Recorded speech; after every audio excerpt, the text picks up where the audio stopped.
Got it.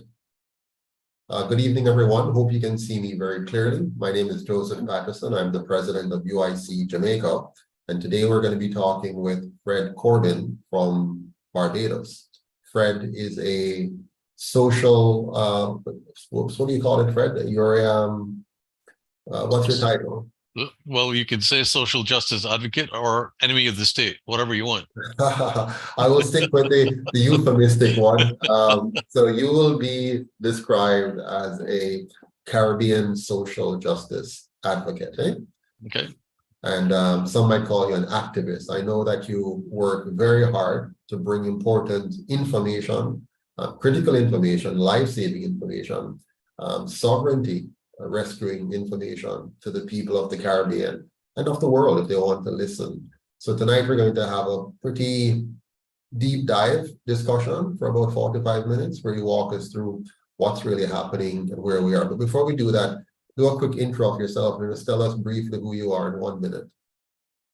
Okay, well, good evening, everyone. Hello, Jamaica. Wagwan, man.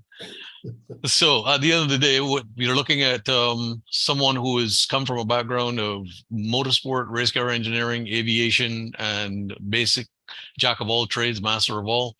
And this whole scenario that I'm involved in, if someone had told me that I would be involved in it 2 years or 3 years ago, I would have told them to quit smoking whatever they were smoking and get back to the reality. It just so happens that because of my background and contacts in aviation and military intelligence and the kind of people I've rubbed shoulders with in the last 15 years, prepared me for this episode that we're going through in our Caribbean lifestyle story. And this began 27 years ago when I was basically given a heads up on everything that would be happening from 2020 onwards, when I was on a flight from San Francisco to Tokyo, and I was reading a book called Full Spectrum Dominance. And the gentleman sitting next to me asked me what I was reading, or what did I understand what I was reading. And I said, well, it's pretty interesting, but maybe you can fill me in. And for the next 12 and a half hours on that flight, I basically had a lesson in what was coming. So 27 years advance notice.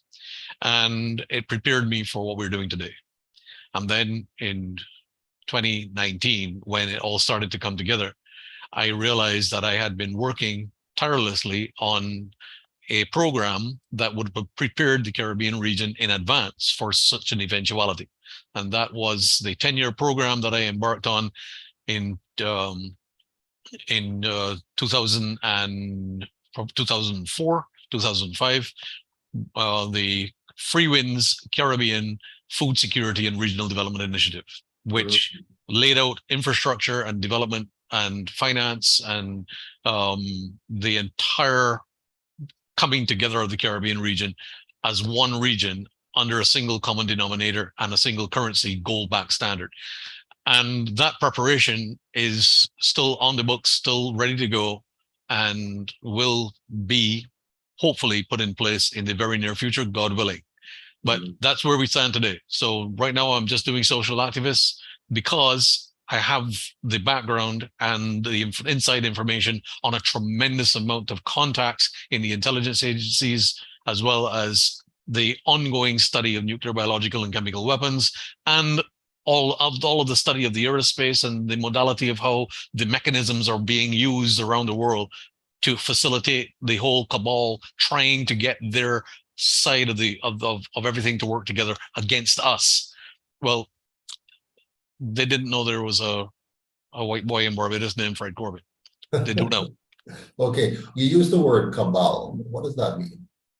Cabal is basically an acronym for the 1% psychopath, sociopath elite that are at the top of the food chain, as you would say, economic food chain, who believe that the earth is theirs to own, populate, and that they are the only ones that are entitled because of their perpetuity to wealth, and they want to disenfranchise the entire globe of anyone else.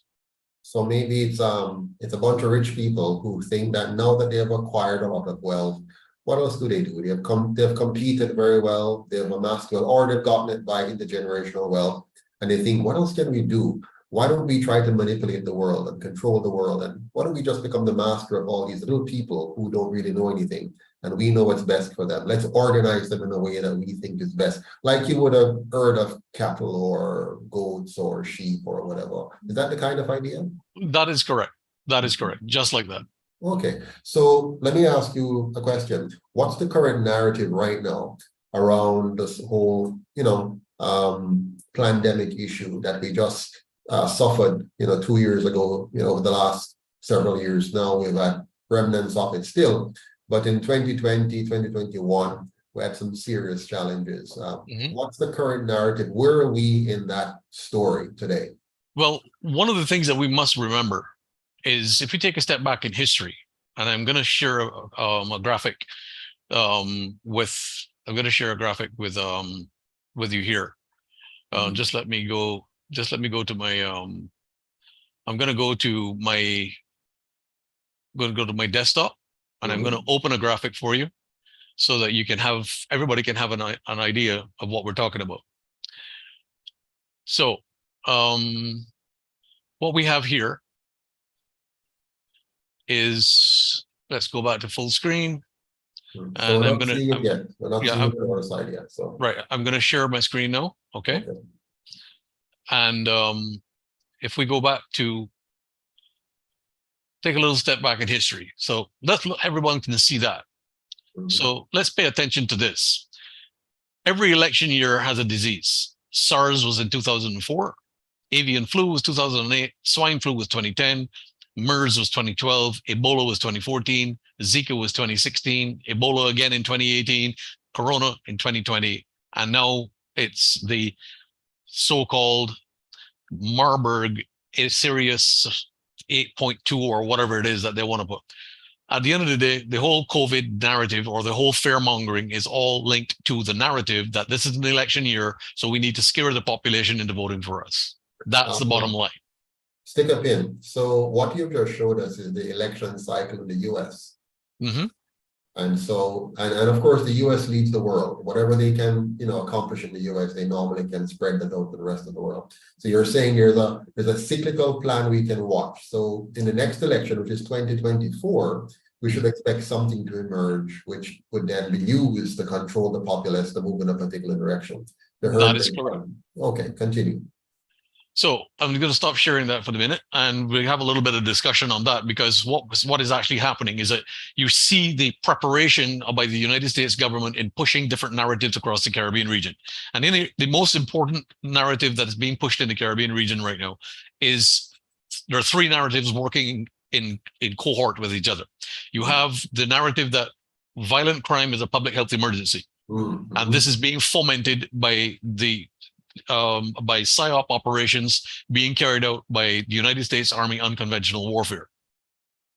Okay. And we also see the narrative that we must vaccinate all of our children before going back to school. And the third narrative is that the climate change is going to be affecting how people are responding to violent crime and how children must be vaccinated because climate change is a threat and there's too much heat and there's too much rainfall and this and that and so on and so forth and wildfires and so on and so forth. So you have these three things coming together to create an atmosphere and an environment where fear is the predominant denominator. And then you have the policymakers of government stepping in and putting their ridiculous restrictions in place, such as mask wearing and the social distancing coming again. And it's creeping in slowly. You see store signs starting to put up mask signs again and so on and so forth. Completely illegal and unlawful. But this is the social conditioning that they have already tested during 2021. And they're bringing it back again because they know that we complied the first time. Well, what they don't understand is that the world has awoken. There is still going to be that section of the population that will line up and roll up their sleeves and put a mask on and drive around in their cars, air conditioned with a mask on. That's them. However, the 2/3 of the population, the 1/3 is going to say, you touch me and touch my children and we will go to war. And then the top third who just doesn't care. Okay, so we have those three stratagems in the demographic of the population. In Jamaica, there's only one stratagem. We nah do that, man. Okay? And I applaud that. I applaud that because Jamaicans will not concede. And that is wonderful. Here in Barbados, we have the three demographics. In Jamaica, there's only one. And across the region as well, you have the demographics, but in slightly different variations. So this is where it is. This is the three narratives that are being pushed. And the Pan American Health Organization is one of the driving forces behind this. They have been funded an extra $750 million by the Bill and Melinda Gates Foundation. Hold on, Fred. Two things. One, you have identified three narratives, which we need to make sure we fully understand. And you have just now touched on organizations within our countries, which are funded by outside parties. That's right. To lead our people astray. That's right. We have what they call civil society groups here in Jamaica, in Barbados, and other countries, where USAID, UN, Europe, America, whoever, sends them money, but also sends them a plan, an idea, a set of talking points, a narrative, and it trains the minds of our gatekeepers here in Jamaica, our influencers by virtue of the positions that they hold, be it government or non-for-profits or NGOs as they call them, but they're funding them and guiding them in a particular direction to lead the country in that way. Now, we the people are ignorant because we just see a nice organization called XYZ Help the World, or XYZ Help the Children, or XYZ Help the Family, whatever it is, and it sounds nice. We don't know where they're getting their funding from. We don't know who is educating or miseducating them. And then we see them operating in our communities, and they come and they have programs, and they give the kids lollipops, and they make them feel comfortable and happy, while what they're doing is choreographing the entire world through these agencies, through these NGOs, through these civil society groups, and the governments to take us in a particular direction, like a herd of cows being led to be slaughtered. Precisely. That is precisely it. And if you permit me to share my screen again, I'm just going to go here to want to bring up a particular document that's very important. And this is the United States Army Special Operations Manual. And what we actually have here is the ability for people to understand exactly where the funding is coming from. Okay, so if you look at this highlighted area, okay, intelligence is instrument of national power, but this is actually dealing with PSYOP operations. And I quote, psychological operations are one of the core tasks of Army Special Operations Forces and a component discipline of unconventional warfare. In some cases, an entire RSOF unconventional warfare effort may involve only psychological operations forces and may never include the employment of special forces or civil affairs forces. This is an acknowledgement of the power and centrality of ideas in warfare, including unconventional warfare, regardless of the scale or degree of Army Special Operations Forces commitment in an unconventional warfare effort. Psychological operations are an initial and continuous, integral, and fundamentally central activity of Army Special Operations unconventional warfare.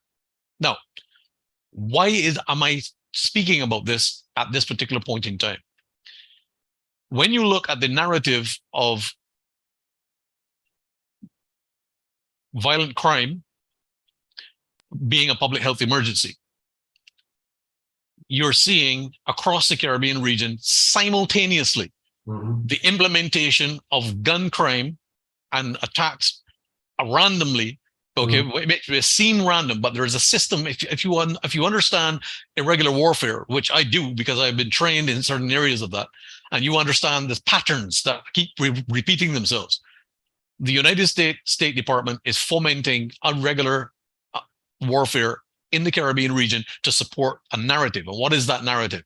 That narrative is violent crime being a public health emergency, which supports the pandemic treaty that they're going to be bringing in, which we will touch on as we go forward in this discussion. What is actually happening is that they are sensitizing Caribbean governments to the fact that they want to be able to be in a position to rule over your sovereignty without resistance. In addition to that, they are sensitizing Caribbean governments to become the cannon fodder for an invasion of our sister country, Haiti. because Haiti is deemed as the dissident in the Caribbean region, and it must be controlled and so on. And that is where the fomentation of violent crime in the Caribbean is driving Caribbean governments to recruit more police, recruit more defense forces, which will then be gathered up and placed into Haiti as the cannon fodder for a United States-led proxy operation against the sovereign Haitian people. Well, guess what, folks? That's going to be a bloodbath. Absolutely, but we're going to pay the price for that, not them. But I want to pinpoint something you said earlier on, which is important. You talked about unconventional warfare, UW. Could it be that as we speak right now, we're actually in a world war, but it's an unconventional world war? So we're actually at war. The war is being fought to take away our individual sovereignty and our collective sovereignty as states, you know, Caribbean states and so on. And this warfare being played through what we just talked about. You're using local agencies and local governments to literally enslave the people of your country and make the country subservient to a small group of elites who are pulling the strings behind the scene. You have, you know, elites such as the World Economic Forum. You have organizations such as the World Health Organization. You have the UN. You have even the IMF and the World Bank. They all come together through different ways to make sure that in the end, this war is won, sometimes without even a single shot. The shot might be us killing ourselves because it helped us to become enemies of each other. Am I on the right track here? Yeah, you're absolutely correct. And what is happening is that you're seeing the coming together of not only the organizations, but these organizations are now bringing in other wealthy elites to come into countries and buy property and so on, because the actual Westphalian national sovereignty has been suspended. We have no constitutional integrity. There's no constitution in place. We have a crew in charge who's being given instructions, and we see the Caribbean countries being cut up and land sold here, there, and everywhere. And our prime minister here in Barbados is leading that charge by setting up a criminally fraudulent organization called the Barbados Initiative, or the Bridgetown Initiative, sorry. The Bridgetown Initiative is being set up as a climate resilience fund where they bring large amounts of money from foreign donors, foreign country donors, World Economic Foreign country donors into Barbados to fund what's supposed to be a climate change resilience fund for small island developing states. It is nothing more than a cover for the largest money laundering exercise in Caribbean history. This will make Bernie Madoff look like child's play. Sorry, explain that to me. Money laundering? That's correct. Simply because when the Bridgetown Initiative is taking money from large country donors who are all World Economic Forum, they're all corrupt.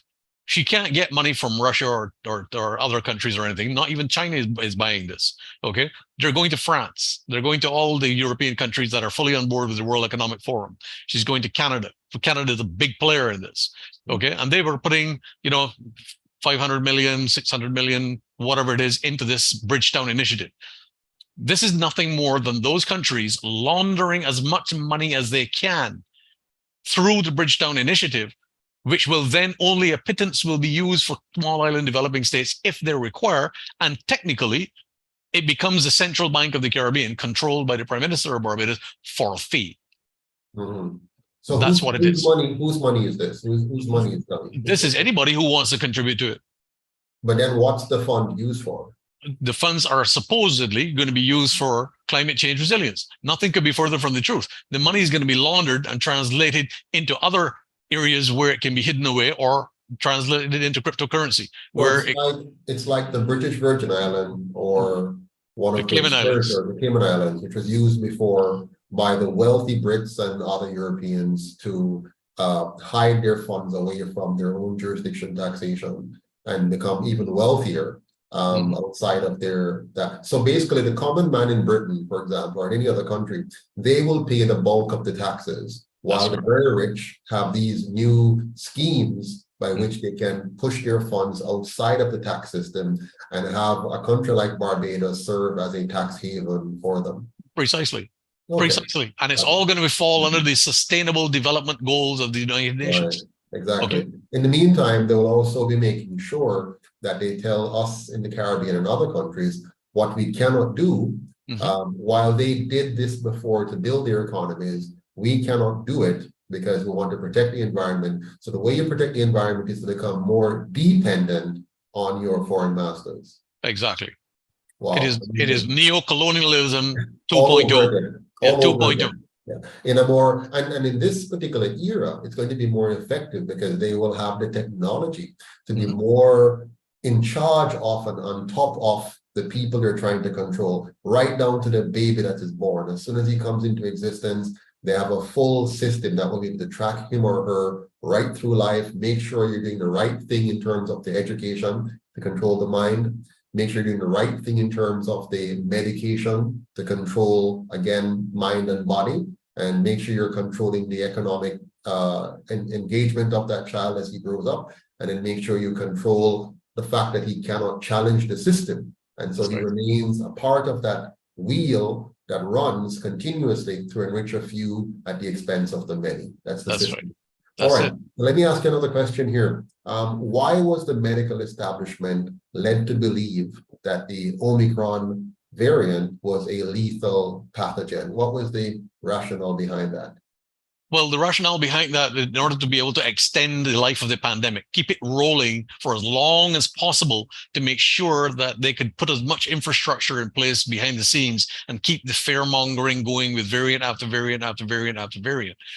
But we got intelligence from General Kirillov of the Russian military, who exposed the whole situation going on in Ukraine and exposed the fact that Omicron was developed in nuclear, biological, and chemical weapons labs in Ukraine, bioweapons labs in Ukraine, and that it was manipulated so heavily in order to be able to use it for as long as possible just by adding different proteins to furin cleavage sites and so on. And this was confirmed by friends of ours at in Japan. I'm going to share a document with you, which will surprise a lot of people. This particular document is, and I quote, "Despite the accumulation of many mutations in the S protein of Omicron mutants, most of the mutations are non-synonymous, with only one synonymous mutation, C25000U, which is highly unnatural, leading to the hypothesis that the Omicron mutants are artificially synthesized. The following results presented in this study may support the hypothesis that Omicron variants may have been artificially synthesized rather than naturally occurring." Now, this document, I'll just scroll back up to the title so that people can look for it. Can you share it on screen so we can see it? Yeah, sure. Please. 1 second. I'm going to share that on screen for you. Let's go screen share. Right. Just let me scroll back to where just let me go up to the title. The title is, I've already quoted it. So, unnaturalness in the evolution process of the SARS-CoV-2 variants and the possibility of deliberate natural selection. And this is authored by Dr. Atsushi Tanaka, Division of the Research Animal Laboratory and Translational Medicine Research and Development Center, Osaka Medical and Pharmaceutical University in Takatsuki, Osaka, Japan. Now, why did this particular university come to our attention? This came to our attention through General Kirillov of the Russian military, who laid out in detail a map of US involvement, and this particular involvement included Japan. So when research started to be done, this paper was discovered, which had been suppressed in Japan and has only now been brought to light because of the Russian military's research and development of where everything has come from, the origins. So I'm going to share a graphic with you that shows the public General Kirillov's breakdown of US involvement in bioweapons facilities in Ukraine. So I'm going to stop sharing this document because I've already quoted from it, but you can look up unnaturalness in the evolution process of the SARS-CoV-2 variants and the possibility of deliberate natural selection. And that will come up as a PDF once you type it into your search engine. Which is an oxymoron. You can't have, precisely. Exactly. So now, just let me go to the other graphic here now. So I'm going to stop sharing this. Yes, and can you, if possible, increase the font size when you're showing, if possible? Yes, definitely. So I'm going to go to another graphic here now, which is going to which is going to show us what's going on. Just let me go back to my desktop. One second. And when you get that up and running, I want you to tell us about the true origins of this COVID narrative. Where did this all come from? Tell us the backstory that generated the narrative for that. This is quite interesting. It's gonna blow a lot of people's minds when we understand this. So, right, let me just go back to full screen here now, and I'm gonna share. Just let me close this one view here.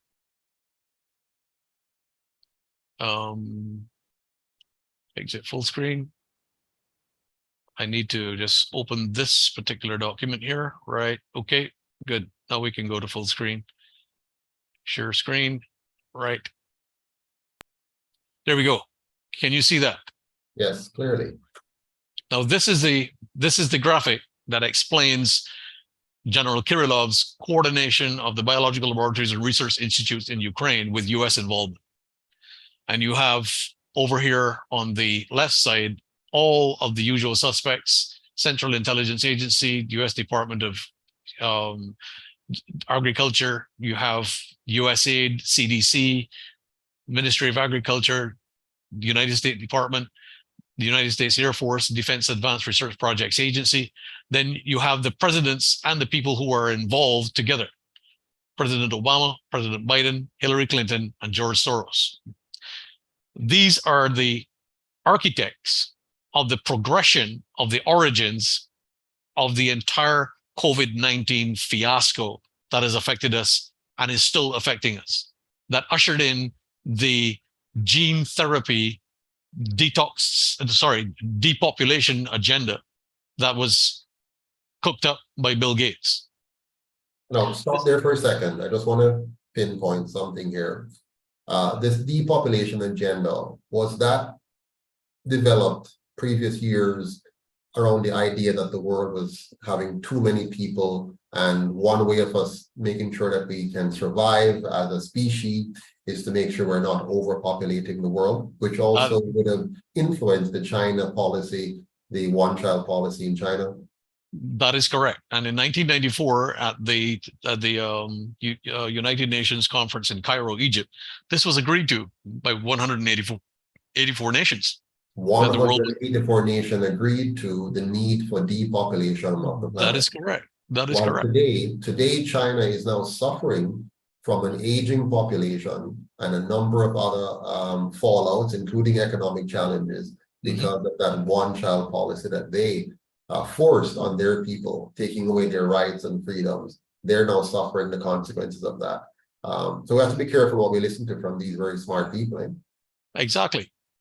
And as you can see the progression of the top tier agencies, which are DARPA and United States Air Force and CDC and State Department, then down into the allocations of the budgets, which are all the big name corporations, BlackRock, all the financing, and then the funding for dual research is all sponsored by the same people, BlackRock and the United States State Department and various large companies. And then the objectives are creating elements of selective biological weapons, use of Ukraine as a biopolygon. In other words, this is the epicenter of biological warfare development, and then clinical trials of new medicines that are designed to kill people, and then to transfer the biomaterials into the pharmaceutical industry and authorized and enforced by the United States Armed Forces.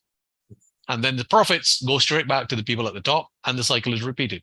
So Fred, stick a pin. This is really the playbook of the World Economic Forum. And this is the idea of stakeholder capitalism, where you're going to have the stakeholders, which are really the big, rich, powerful conglomerates and companies and owners, partnering with government to do what they think is best for us. So when we hear nice phrase like public-private partnerships, we shouldn't take them for granted. We shouldn't just listen to the nice softness of these words. We should really dig into what does it really mean for us? What will be the end result? And the end result is a few people controlling every aspect of our lives all of our resources and being able to maintain slavery without it looking like slavery.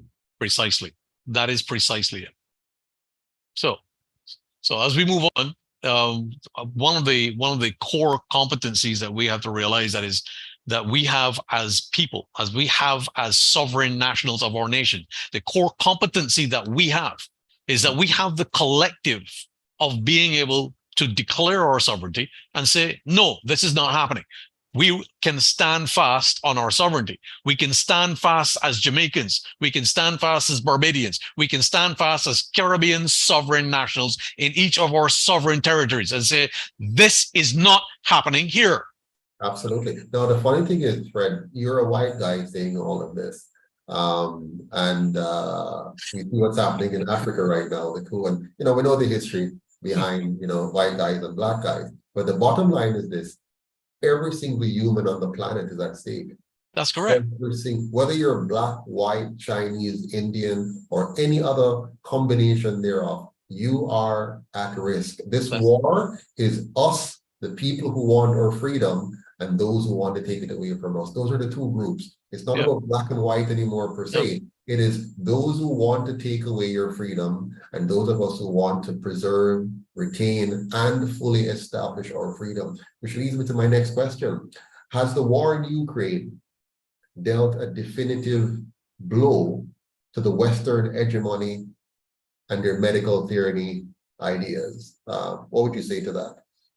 I definitely think that is the case, because as I demonstrated in that graphic that was produced by the Russian military for us and has been shared with the world and has been presented in a 2,000-page report to the United Nations, that graphic was shown on the big screen in the United Nations. So the world knows what is going on. And this has dealt not only a blow to the entire World Health Organization hegemony, as well as all of the organizations, so to the IMF, the International Bank of International Settlements, the OECD, and everything, because the Russian military has exposed everything that they have been using in one location to disable and disenfranchise the world to the point where they can only use the narrative, or where the only narrative that they want to use is one on health and protection of health. Well, if you're so concerned about protecting health, why are you funding the use of biological weapons that kill people? Mm-hmm. Okay. Why is the depopulation program to the tune of 24 million people dead and hundreds of millions of other people critically injured or disabled? Why are you talking about protecting health and having a pandemic treaty in place if you are not having a controlled depopulation agenda? It doesn't make any sense. Fred, do you think the vast majority of us, though, people on the planet, give enough attention to these things to be able to stand up against them? No, we don't. We don't. This is the reason we're having this conversation. We're having this conversation because we are here to educate our fellow Jamaicans. And I say to every sovereign national of Jamaica tonight who is listening to this program, you have a responsibility not only to yourself, but you have a responsibility to every other Jamaican around you. And you have a responsibility to your Heavenly Father God to take responsibility, to stand up and say, I am a sovereign national of my sweet, free Jamaica, and I will not comply. Mm-hmm.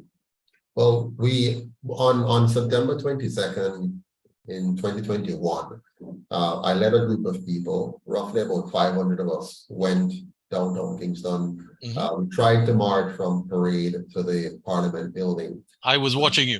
The government felt that I was such a criminal that they pulled the police from everywhere else that they could find them and have them converge on the area and, sought to block us. And because we were so peaceful, they had to initiate warfare. They had to try to rough up some of our people to get us to respond, which we didn't. We were very cooperative, very kind and peaceful. And then I was arrested for that. I'm still in the courts with them. The last 2 years, I'm going to court every month, the cost and the time and so on. But here's the thing. 2 years later, we're back to normal as far as the Jamaican people are concerned. Very few people remember or care, even those who probably were part of the march. probably don't care anymore. They think it's over. But is it really over? And I ask this question because I want you to answer this. Is the World Health Organization pandemic treaty designed to be the global answer to health security, or is it the single greatest threat to humanity, to our human rights, and to our freedom?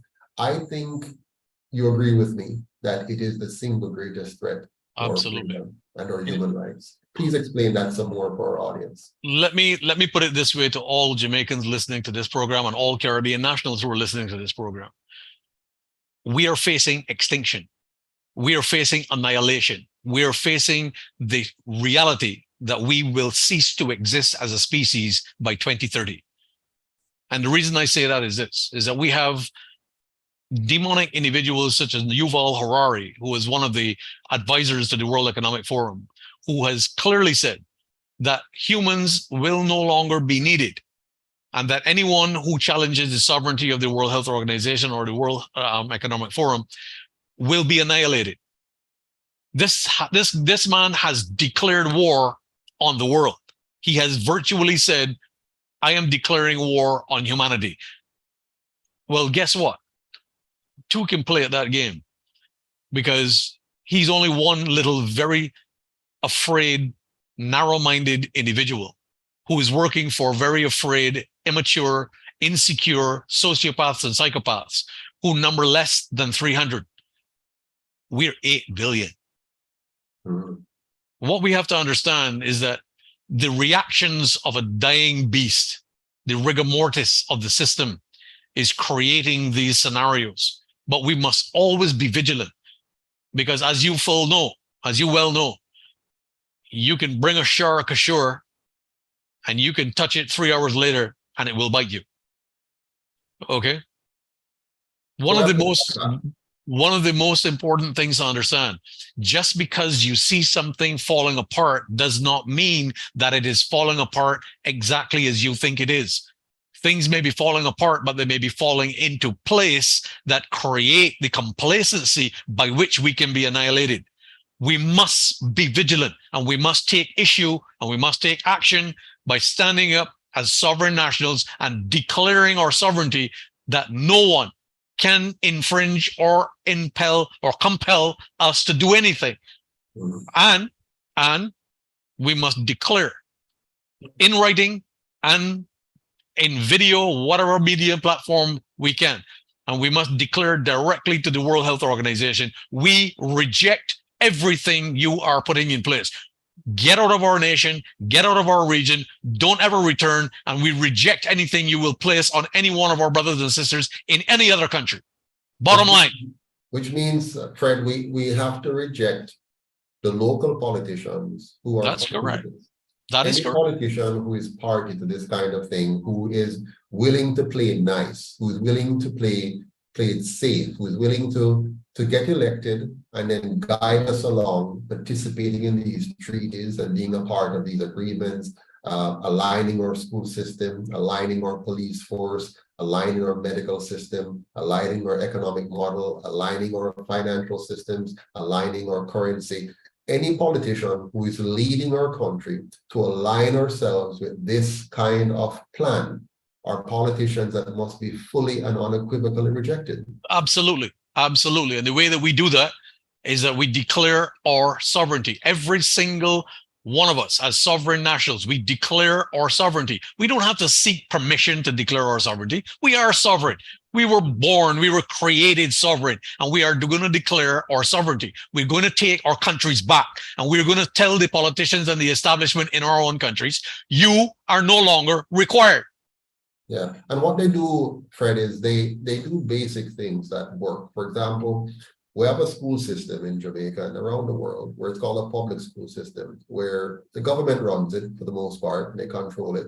And if our children want to go to school, they already tax us. They've taken the money out of our pockets already. So they have impoverished us. In Jamaica, we have low wages and we pay taxes from that, and they control it. Now, if our kids are to go to school, they say, listen, if you're going to enroll your kids in our school, you must comply. And so you're left now with, what do? my kids go to school, or I need to make alternative arrangements and find more money and energy and time to deal with that because you're there. Then you go to work and the employer says, here are the requirements, make sure you show us your social insurance number or your tax ID and so on. Oh, and by the way, you need to also be in line with whatever medical prescription they say. I'm just pointing out to you what's happening here. Yeah. You know already. But the point is, these are the kind of structures they're going to use to bar you. So what we're trying to do in Jamaica, we're trying to organize the people to say, it's time for you to recognize that over the life cycle of Jamaica so far, we've allowed a few people, the wealthy people, to own and control the political parties. And by extension, own and control the politicians that are elected. UIC is saying, let's break that system by having the people own and control the political parties, and by extension, own and control the politicians, so that they are elected to serve and only serve the people and not special interest groups such as the private sector organization oligarchs or the colonial masters who give them the loans and the grants. We need to sever that tie by making sure that our politics is owned by us and not by foreign interest or special interest groups locally. What do you say to that? I agree with that 100%, but we also have to be very, very careful about one thing. And I never forget, I was having a conversation with a former commanding officer of the Israeli military, the Serenyet Matkal Special Forces. And he said to me, and I was questioning him with regard to different treaties and so on in the Middle East and agreements and so on that Israel had with Jordan and various things. And he said to me, he said, almost everything begins with good intentions and then it becomes a racket.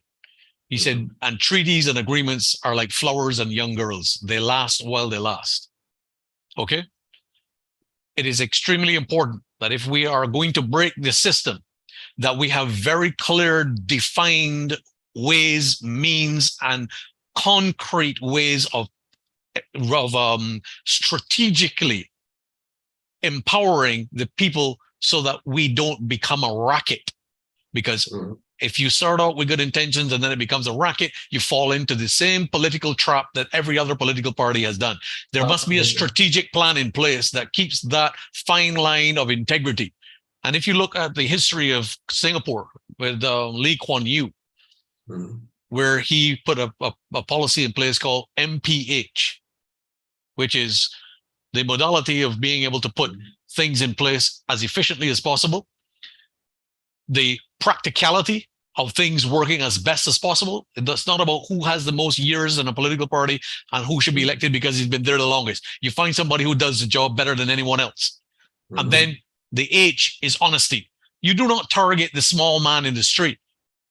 You hit the guys at the top. In other words, the politicians and the lawyers and the bar association members and the trade unionists and the Freemasons and so on who have been corrupting the society, you lock them up. The top-down process when it comes on to accountability. Precisely. And the bottom-up process when it comes on to economic development. Exactly. When you grow from the bottom economically, no trickle-down economics. When you go from the top down, it comes on to accountability. Precisely. And I fully agree with that approach, the MPH approach. And most importantly, you must begin any system with the basic fundamental that the individual sovereignty of each citizen must be protected. Precisely. Once you start there, the smallest minority is a single person. If you protect the right of the minority, you protect the sovereignty of the majority. Amen. Okay. So Amen. Now we have come to the end. We're a minute over our time, but I want to thank you very much, Mr. Corbin, for being here tonight. Mr. Fred, you like to be called Fred. It's really a pleasure. You have opened the eyes of many Jamaicans, and I'm sure there are Asians watching as well, and other persons around the world. So thank you for all of your knowledge. Thank you for the time you have taken to develop these. And I'll give you just 30 seconds to do a closeout before we go. Well, once again, I want to encourage every Jamaican and every Caribbean national, every sovereign Jamaican and sovereign Caribbean national watching this program tonight. We have the power within us. We have the spiritual power of soul love for humanity that exists within us, given by our Creator God. We have that power to stand as sovereign nationals for our sovereign territories and our sovereign countries. And we can do this. This is a can-do mission. And this is one mission we can do, we will do, and we will be victorious. And we must do. We must do. Now, here on our program at UIC Liberty TV, we normally close it by saying one Jamaica stronger together. But tonight we're going to close it by saying one Caribbean stronger together. That's correct. Reunite. One Caribbean stronger together, one people stronger together. Because if we unite, we can stand up against any force that come against us. Have a good night. Take care and all the best. Thank you, brother. My pleasure.